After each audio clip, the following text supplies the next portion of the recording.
أعوذ بالله من الشيطان الرجيم. بسم الله الرحمن الرحيم.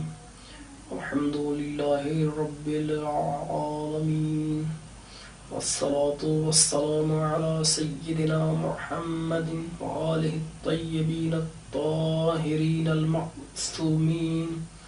أما بعد، المصدر اسم يدل على الحدث فقط، ويشتق منه الأفعال كالضرب والنصر مثلا، وأبنيته من الثلاثي المجرد غير مضبوط تعرف بالسماء، ومن غير الثلاثي قياسية كالإفعال والانفعال والاستفعال مثلا.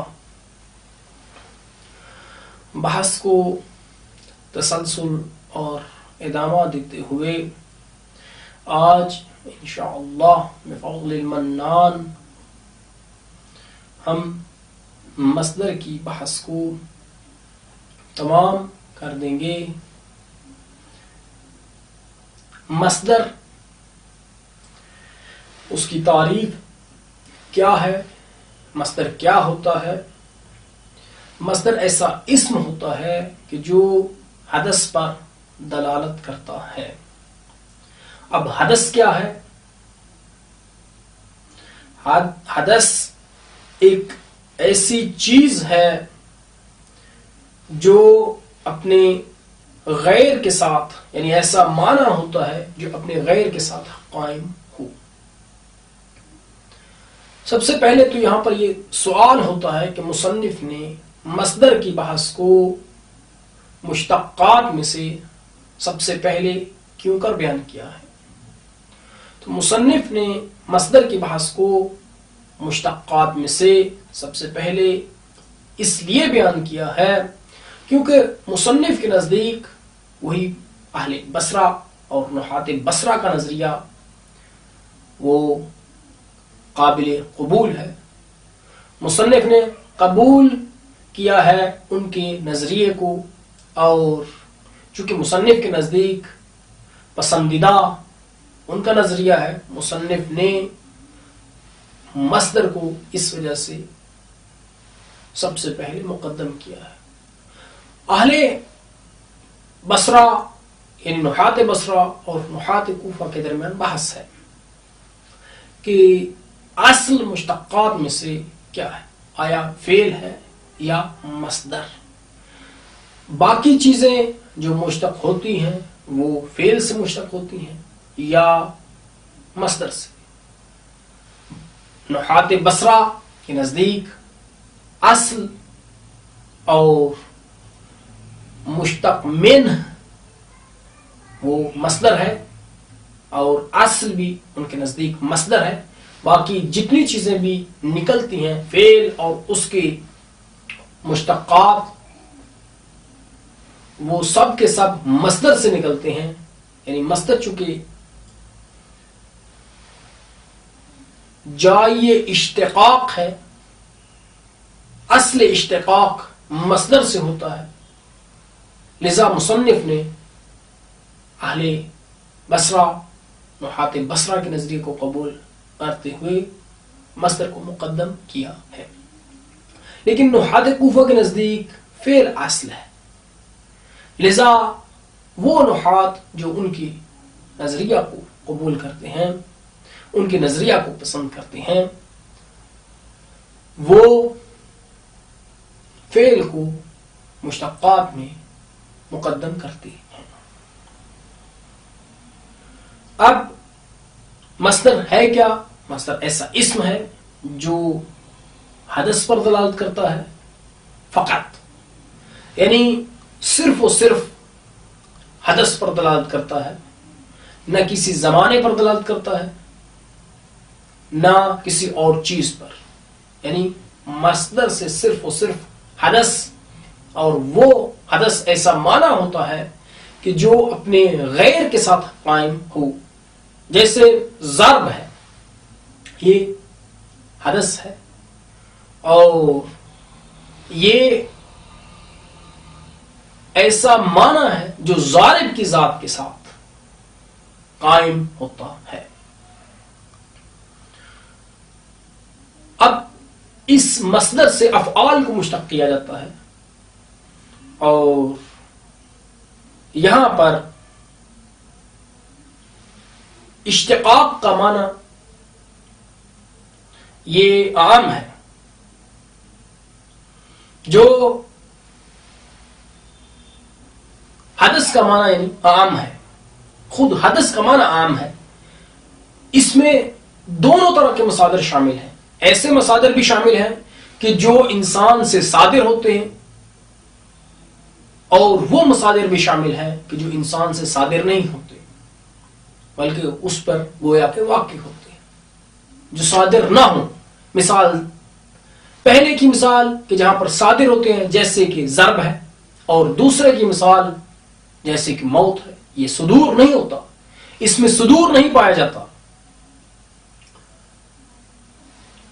اور اسی طرح سے شرافت، خود کسی کا قد کا طولانی ہونا، کسی کے بدن کا موٹا ہونا، یہ ایسے افعال ہیں کہ جو اس سے صادر نہیں ہوتے، لیکن خود حدث ان سب چیزوں کو شامل ہے. لذا اس مصدر کی مثالیں جو ہیں، اس کے اوزان ثلاثی سے کوئی لکھے نہیں گئے ہیں، مضبوط نہیں ہیں. آیا کتنے ہیں، اور ان کو ہم سماع سے جانیں گے. یہاں پر علماء نے ثلاثی کے مصادر کے بارے میں بعض نے کہا ہے، بعض کے نزدیک 32 ہیں، بعض کے نزدیک 35 ہیں یہ اوزان، اور بعض کے نزدیک 50 تک بعض نے ذکر کیے ہیں. لذا یہ مضبوط نہیں ہے، کوئی معین نہیں ہے، ان کو ضبط نہیں کیا گیا، لکھا نہیں گیا، مختلف ہیں. لذا جو عربوں سے سنے گئے ہیں انہی پر اتفاق کیا جائے گا، اور غیر ثلاثی میں وہ 81 ہیں، وہی جو بیان ہوئے ہیں انہی پر اتفاق کیا جائے گا. ان میں ایک قاعدہ کلیہ ہے، جیسے کہ افعال ہے، انفعال ہے، استفعال ہے. اب باب استفعال میں یہی وزن آئے گا، باب انفعال میں یہی وزن آئے گا، باب افعال میں یہی وزن آئے گا. لذا غیر ثلاثی میں 81 ہیں، اور ثلاثی میں سماعی. اس عبارت کا ہم ترجمہ کریں گے. فصل، فاصل، المصدر اسم، مصدر اسم ہے، ایسا اسم یدل علی الحدث جو دلالت کرتا ہے حدث پر، فقط، صرف و صرف. حدث پر دلالت کرنے کے ساتھ یہ دوسرے مشتقات بھی اس میں شامل تھے، لیکن فقط کی قید کے ساتھ. چونکہ مصنف نے کہا ہے فقط، یعنی صرف و صرف حدث پر دلالت کرتا ہے، نہ زمان پر نہ مکان پر، تو اس سے دوسرے جتنے بھی مشتقات ہیں وہ خارج ہو جاتے ہیں. وَيُشْتَقُّ مِنْهُ الْأَفْعَالُ، اور اس مصدر سے افعال کو مشتق کیا جاتا ہے. اشتقاق یعنی لغت میں اشتقاق پھاڑنا، چیرنا اس کے معنی میں ہے، نکالنا اس کے معنی میں، اور اصطلاح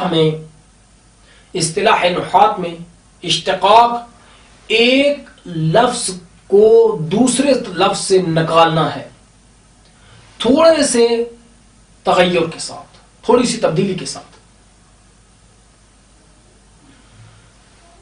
لیکن اس میں شرط یہ ہے، بشرط کہ لفظ اور معنی میں مناسبت باقی ہو. تو تعریف یہ ہوئی اصطلاح نحات میں ایک لفظ کو دوسرے لفظ سے نکالنا،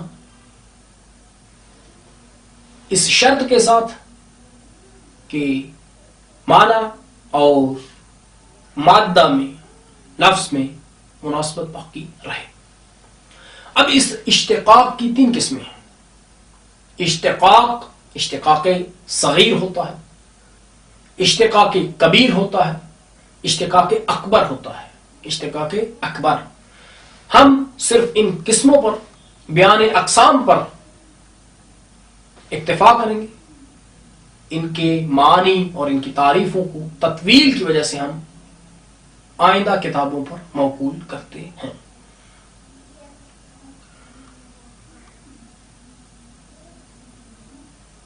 اسم يدل على الحدث فقط ويشتق منه الافعال، اور اس سے افعال کو اشتقاق کیا جاتا ہے، مانند ضرب اور نصر کے۔ مثلا، یہ مثلا یہ تمییز ہے اور اس کو مفعول مطلق بھی بنایا جا سکتا ہے۔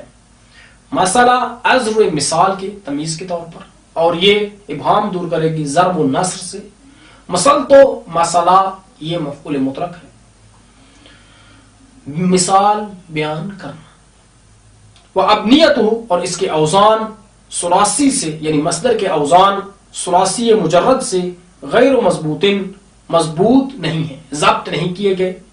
تو رفو بالسماع، ان کو سماع کے ساتھ، عربوں سے سننے کے ساتھ جانا جائے گا۔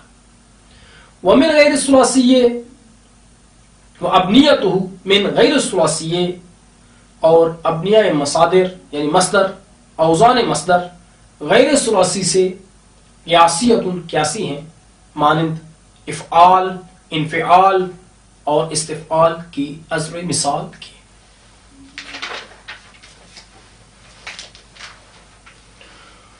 والمصدر ان لم يكن مفعولا مطلقا يعمل عمل فعله، اعني يرفع فاعلا ان كان لازما كأعجبني قيام زيد،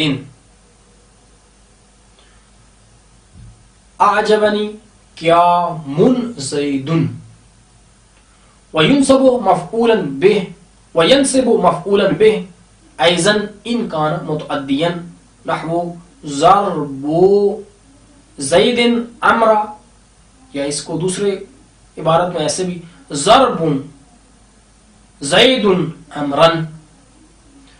ولا يجوز تقدیم معمول المصدر علیہ، فلا يقال اعجبنی زید ضرب، جیسے کہ ہمارے پاس نسخے میں ہے اعجبنی زیدن ضرب۔ وإن كان مفعولا مطلقا فالعمل للفعل الذي قبله، نحو ضربت ضربا أمرا، فأمرا منصوب بضربت لا بضرب۔ یہاں پر مصدر کے عمل کرنے کی شرائط کو، شرط کو بیان کرتے ہیں۔ مصدر کب عمل کرے گا؟ مصدر جب مفعول مطلق نہ ہو تو اس وقت یہ عمل کرتا ہے۔ اگر مفعول مطلق ہے تو یہ عمل نہیں کرتا۔ ہاں، اگر مفعول مطلق نہیں ہے تو یہ اپنے فعل والا عمل کرے گا۔ اگر لازم سے ہے تو فاعل کو رفع دے گا، فاعل کو رفع دے گا، اور اگر متعدی سے ہے تو فاعل کو رفع دینے کے ساتھ ساتھ مفعول بہ کو بھی نصب دے گا۔ اب مثالیں اس کی، چونکہ آگے یہ بیان کرتے ہیں مصنف کہ چونکہ مصدر ایک عامل ضعیف ہے، لذا یہاں پر ہم اس کے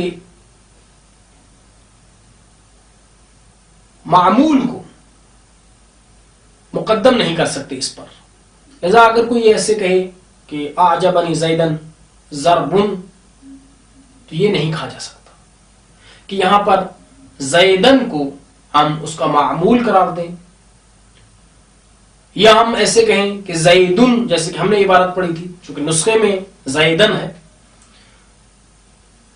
زیدن ضربن، ایسے نہیں کہا جا سکتا۔ اب اگر مفعول مطلق ہو تو یہاں پر، اور بعد میں اس کے ایک معمول ہو، فعل ہے، اس کے بعد مصدر جو مفعول مطلق کے طور پر ذکر کیا گیا ہے، اور اس کے بعد ایک معمول ہے، تو یہاں پر عمل کس کے لیے ہوگا؟ آیا مفعول مطلق عمل کرے گا یا وہ فعل؟ تو جواب یہاں پر یہ ہے کہ جب مفعول مطلق ہوگا تو وہ عمل نہیں کرے گا، عمل یہاں پر اسی فعل کے لیے ہوگا. جیسے مثال ہے ضربت ضربن امرن، تو یہ امرن مفعول بہ ہے ضربتو کے لیے، نہ کہ ضربن کے لیے. جیسے کہ مصنف نے اس پر نص وارد کر دیا اور نص کیا ہے اس کو کہ امر جو ہے وہ منصوب ہے ضربتو کی وجہ سے، نہ کہ ضربن کی وجہ سے. اس پیراگراف کا ہم ترجمہ کریں گے. والمصدر ان لم يكن مفعولا مطلقا، اور مصدر ان لم يكن مفعولا مطلقا، اگر وہ مصدر نہیں ہوگا مفعول مطلق، يعمل عمل فعله، تو وہ مفعول مطلق اپنے فعل کی مانند عمل کرے گا. یہاں پر عمل فعله کو ترکیبی عنوان سے ہم دو چیزیں قرار دے سکتے ہیں. جامی نے، ملا جامی، انہوں نے یعمل عمل فعلہ کو یا ایسے افعال کو کہ جو فعل کے بعد واقع ہوتے ہیں اور مصدر ہوتے ہیں، ان کو مفعول بہ قرار دیا ہے، لیکن باقی نحات ان کو مفعول مطلق نوعی قرار دیتے ہیں، کیونکہ یہاں پر اس کی اضافت ہے فعل کی طرف، اپنے ما بعد کی طرف. تو مفعول مطلق نوعی دو صورتوں میں مفعول مطلق نوعی ہوا کرتا ہے کہ جب اس کے بعد صفت آ جائے یا وہ ما بعد کی طرف مضاف ہو. لیکن جامی کے نزدیک یہ مفعول بہ ہے یعمل کے لیے. ہم دونوں صورتوں کا ترجمہ کریں گے. وہ صورت کے جہاں پر جب ہم اسے مفعول بہ